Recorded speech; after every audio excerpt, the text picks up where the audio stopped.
Okay, so welcome, Chris and James, and I'm looking forward to having this chat with you about EOTs.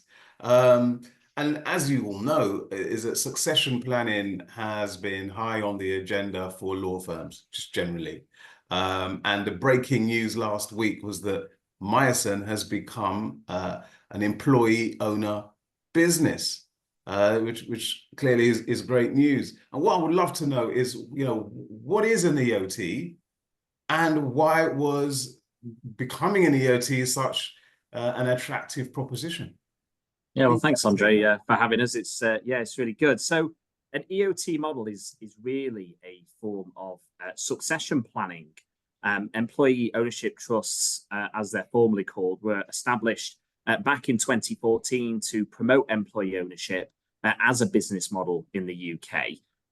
Some of the better known EOTs that people will know is Waitrose, John Lewis, the Yes. Arup Group, even Richer Sounds. Right. And they're a very classic version of what an EOT is. But an EOT is basically a trust which is established to buy the shares in the trading company for the benefit of all the employees of the company. And thereby, it really does create a sort of indirect ownership of the company by all of the employees. Right. Now, an EOT usually has at least 3 individual trustees, or it may have a single corporate trustees sometimes as well. Obviously, they have to have then 3 directors. And it's best practice for one of those individual trustees to be an independent trustee, and for at least one of them to be a serving employee who is not on the board of the company. And obviously, that's what James is for us, which we'll come on to later. Sure. And obviously, it's obviously the case that normally one of the directors is also one of the trustees. Sorry, is also one of the equity partners in a law firm that will be exited as well. So we end up with an independent, an employee representative, and an equity partner representative. Now, the EOT model was really designed to promote employee ownership by providing a really tax-free way for business owners to actually transfer that ownership. And this has generated quite a significant number of employee businesses, really. I think the stats say something like, as of October 2023, the UK had about 1,650 employee-owned business. Yeah. Now, that obviously reflects this strong move towards sort of sustainable business practices. But the legal sector itself has been quite a late adopter to this. There's probably about 9,500 law firms in the UK, and there's probably only about 20 of those are actually employee owned. So it's a very small number of law firms, really. Now, when it comes to sort of us and Meyerson, we've always had this people first culture with an ethos to remain independent. And, we're only here to grow organically. So we've got 150 staff. Our turnover this year is about 17.5 million. Right. We also recently awarded the Best Companies Award for, again, all our commitment to our people. That's something James was quite heavily involved with. We also won awards at the Manchester Legal Awards. This year was Employment Team of the Year, but actually last year we were the Health and Wellbeing Champions. So that was really good for us. So actually becoming 100% employee owned now really does reaffirm sort of our commitment to this, and it aligns with our core values, really. Being innovative, creative, forward thinking. We've always been quite bold as a firm, really, quite entrepreneurial. So becoming the first 100% employee-owned law firm in Manchester really does sort of mark quite an exciting milestone for us as a firm. But it allows us to give every single employee a stake in the firm's financial success. And it empowers people, it helps attract top talent to the firm, but it really does sort of reinforce our people-centric culture. But the real best part about that is that we all get to do it together. Brilliant, brilliant. And so I'm no doubt in terms of the employees that are there, they've really embraced the idea of becoming an owner of this business, if you like. Yeah. No doubt, right? And so in terms of the long-term structure or growth of the firm, how do you feel that EOTs will impact the culture and the values of the firm? It's a really interesting point because just becoming an EOT doesn't mean that magically you're going to become highly profitable or sustainable and you're going to become an attractive business to people. It does take a lot of hard work really over the years to create the right culture Right. and the business structure to be able to implement that type of a succession plan. Right. It's also not a model that's going to work for all law firms. Law firms have many different structures, as you know, and lots of different dynamics. And in order to really capitalize on becoming an EOT, you really need to make sure that the conversion process is done, quite a few years ahead from when the equity partners really are looking to retire. And that's exactly what we did. We identified from a very early stage this importance of having a well-designed and really well thought out communication plan and for your employees and your stakeholders. The transparency and the transparent process that we go through is really key to achieving a very successful conversion. Now, the people and HR elements really are just as crucial as the legal parts, the tax elements, or the financial aspects. And it's this cultural, transparent, and communication elements that are often the downfall of what we see in private equity acquisitions, especially in the legal sector, where you've got your people, obviously, are your most important asset. And it's often the case when private equity is involved that staff and employees are informed about the business sale at a very late stage, or even sometimes when it's completed. And I'm sure you've come across, Andre, with your training with law firms, that is going to cause a world of issues to arise. Yeah. Now, with our conversion to an EOT model, we took a very different approach. We engaged our people at all levels from a very early stage. We had a number of really good myth busting and educational Q&A sessions, and they were held with everybody at the firm. And naturally, we had one presented by the board themselves, but then we also had really smaller group sessions as well. James and the people and culture team did those. Again, separately, we had some with the financial director as well. So this gave our people a really different perspective, but showed that there wasn't sort of a party line to follow. Each different group leader gave their view and a more personal perspective on the process. And that was a really huge benefit to all the staff to make sure that they fully understood where we were going and how they were involved.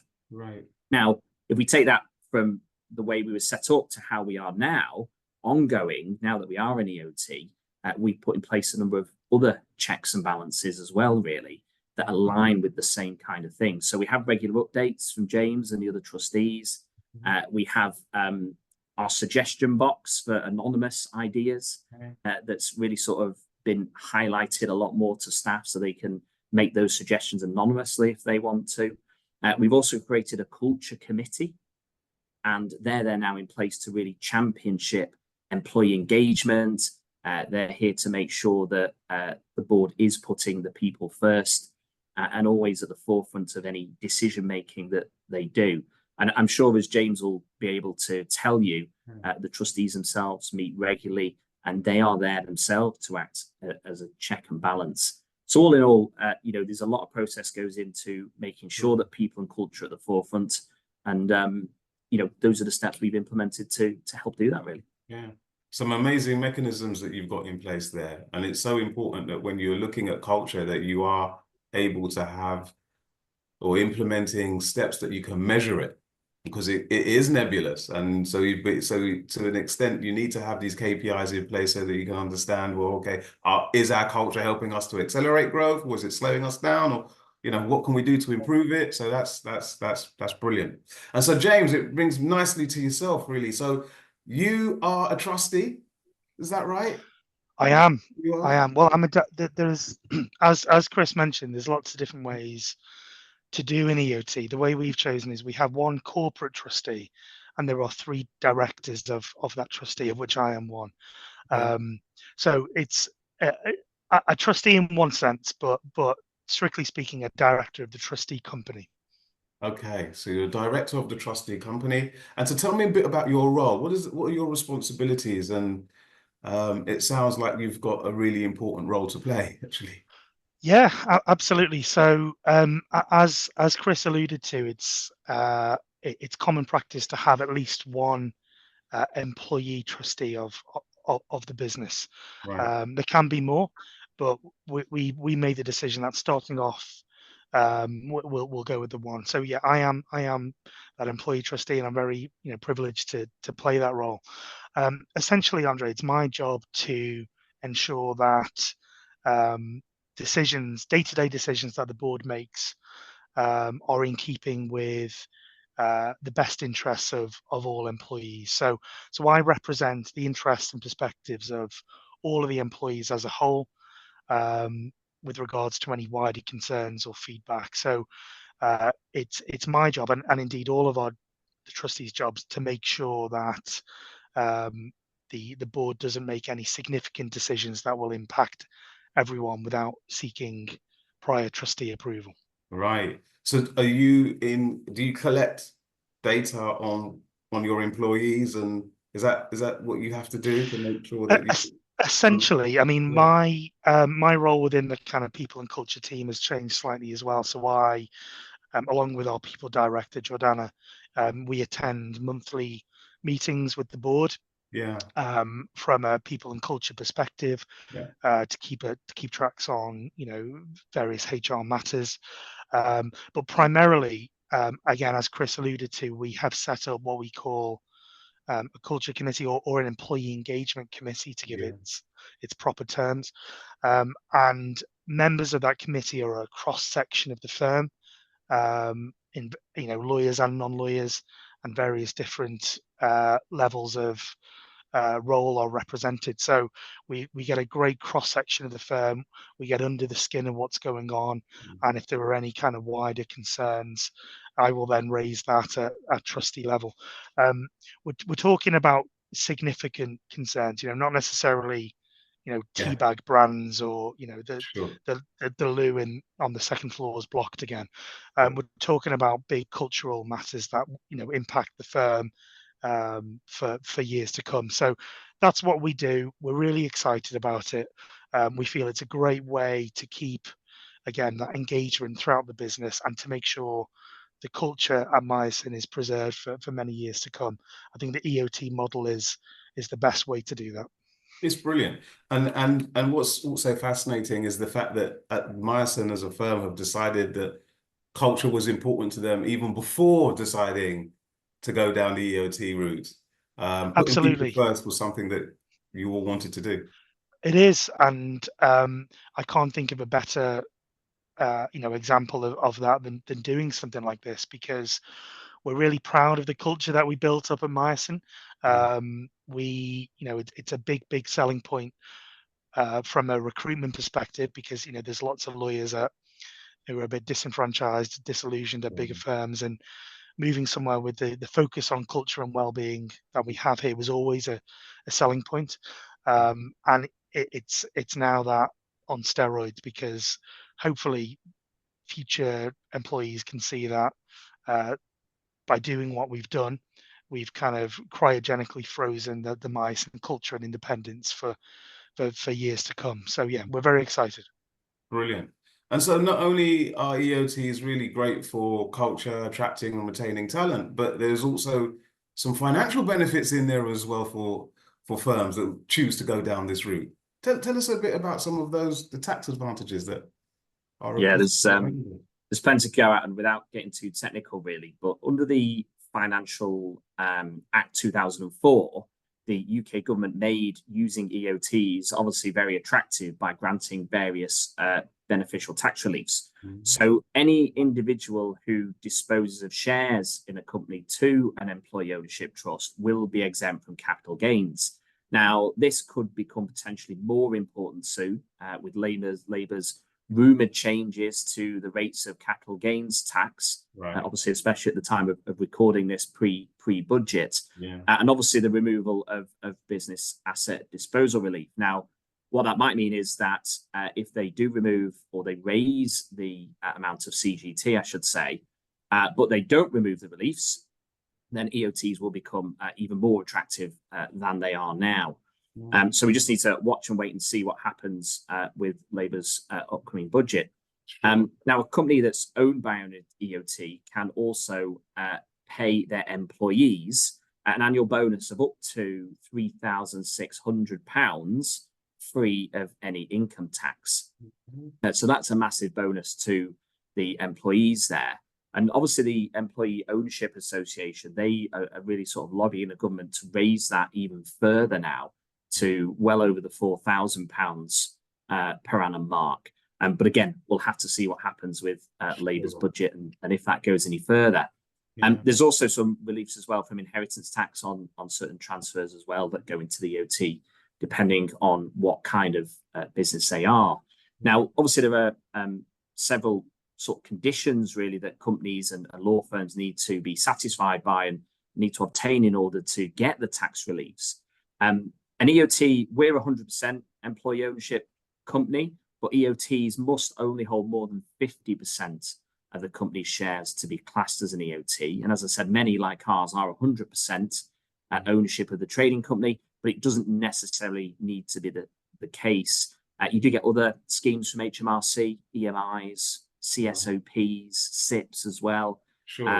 They can all be sort of structured to meet the sort of relevant eligibility criteria that you can get, really.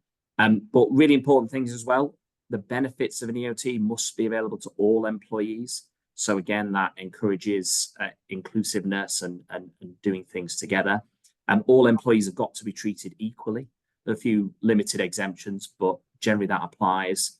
The target company itself obviously must be trading. So as a law firm, that is very easily meet. But the business can't benefit from tax reliefs, actually, if it is a partnership or a limited liability partnership. Right. So what happens in the case of law firms like us, we were an LLP, we have to basically convert from an LLP to a limited company first, before then going through the employee ownership process. And that's exactly what we did from Myson LLP to Myson Limited. Right. And then we sold the shares over to the employee ownership trust.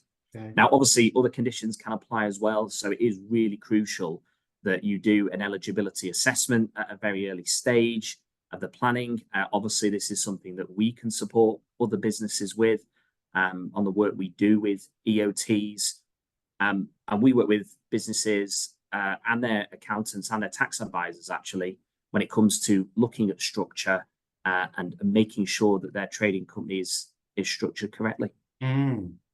And no doubt, you know, making the structural shifts must have come with some challenges, no doubt. And even the communicating what you're trying to do for employees and making sure that they are on board and they understand that, look, you know what, this is in our best interest.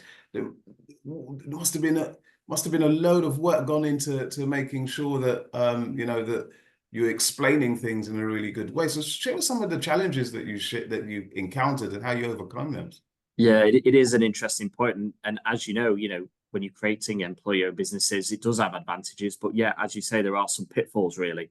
And again, definitely take the professional advice from people to sort of help with those. But as part of the sale process itself, you're going to have to consider various factors that have got to be agreed as well between the sort of selling equity partners in a law firm and then the new trustees. And this is where obviously some EOT potential models do fall down because the selling partners just can't agree between themselves on what they want. But at Myson, we're very fortunate in this instance that we've got a very small equity pool, all of whom are at similar stages with their personal succession planning. And none of them obviously are looking to retire within the next 10 years. So that's worked really well for us. There's going to be as well other pitfalls, lots of actual transactional elements as well. You've got to obviously negotiate the share purchase agreement. You've got to be able to agree the valuation. You've got to work out how the conversion is actually going to be funded. Are there going to be any sort of deferred consideration points and positions? How will that affect the day-to-day cash flow and the operations? who obviously is going to be involved with your ongoing sort of management team as well. Are you going to make any changes? For example, a positive change we made, as James alluded to earlier, is we appointed our people and culture director, Jordana Reynolds. We appointed her to the board. So that gives another involvement with HR and the people, as well as James.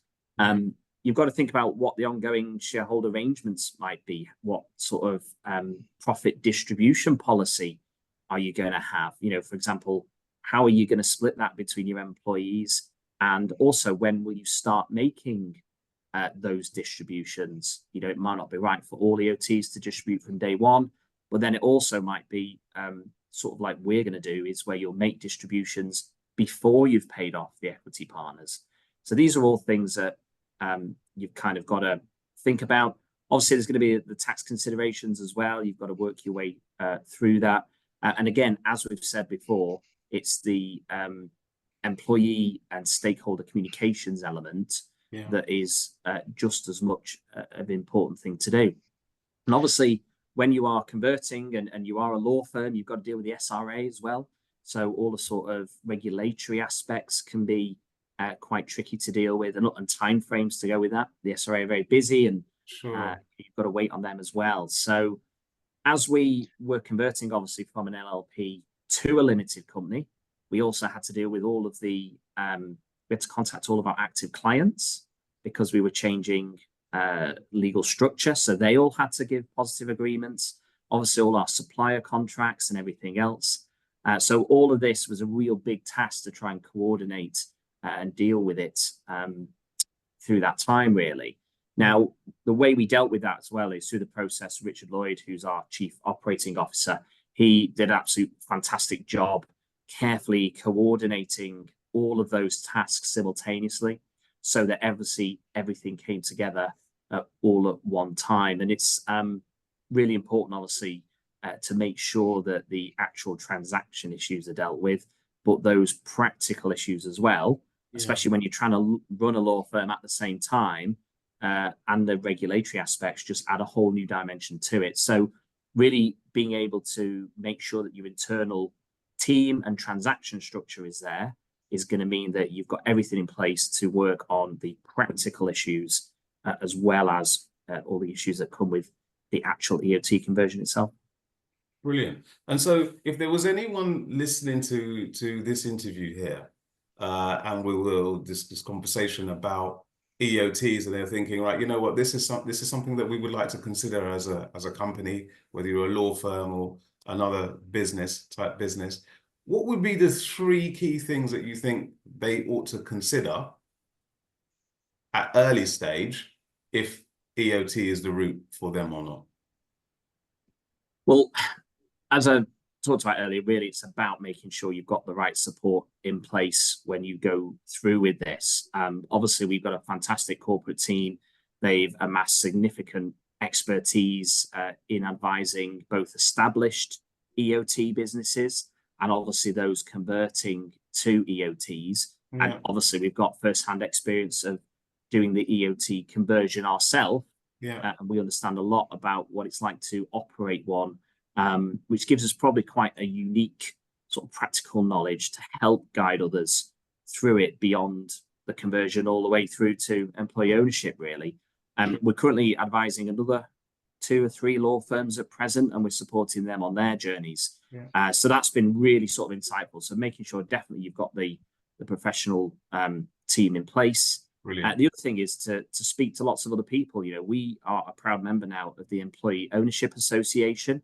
And through the association, we can collaborate with others, we can engage with other EOT businesses and really share best practice. And I think it would be, the association is there to help firms and companies as well that are looking to convert. So getting in touch with them is going to be really good. And it's just about absorbing as much information from lots of different sources as you can. Obviously, we've got lots of information on our website about EOTs at myerson.co.uk. And obviously, Andre, I'm sure you'll put some links in the descriptions below for people to click on. And obviously, it's something you've been helping people with from their cultural side as well. But we also do things like webinars. We're hosting a webinar It's going to be on Tuesday, the 1st of October, 2024. So if anybody obviously is watching this before then, they can sign up on our website. And if they're watching it after that date, the link will be there for the recording on the website as well, so they can find out a bit more information about it. But really try and seek as much information as you can about EOTs and obviously other succession planning models as well, to really determine what is right for you as a firm or as a business, really. Brilliant. And as myself know, a law firm and gone through the EOTs, you're practicing what you preach, and you also offer like feasibility reports, is that right? Or feasibility study to see whether this is the right option for a firm to take. Yeah, so again, we can help advise on all different types of succession planning, and really looking through that feasibility study to see whether you're a firm that would fit an EOT model. Is really helpful to people. And it is quite a journey. It does take time to go on that journey and assess those different ways of how you can deal with your succession planning, whether it's existing partners in a law firm buying out the equities, whether you go down the whole private equity route, whether you become an EOT, or whether some firms just retire and close up shop, really. So we can help look at all those different options. And obviously EOT at the moment is a very attractive one, really, if you're the right type of firm and you fit that model. Wonderful. Well, look, it's been a true pleasure speaking to you both, Chris and James. I wish you continued success, and I hope it all goes really, really well. I'm going to, as you mentioned, I will provide all the links, the necessary links, and so people can learn more about how they can move into or certainly learn more about the EOT journey. So take care of yourselves, and hope to see you soon. Hopefully speak to you soon as well. Thanks so much, Andre. Thanks, Andre. Cheers, James. Cheers, Chris. Take care.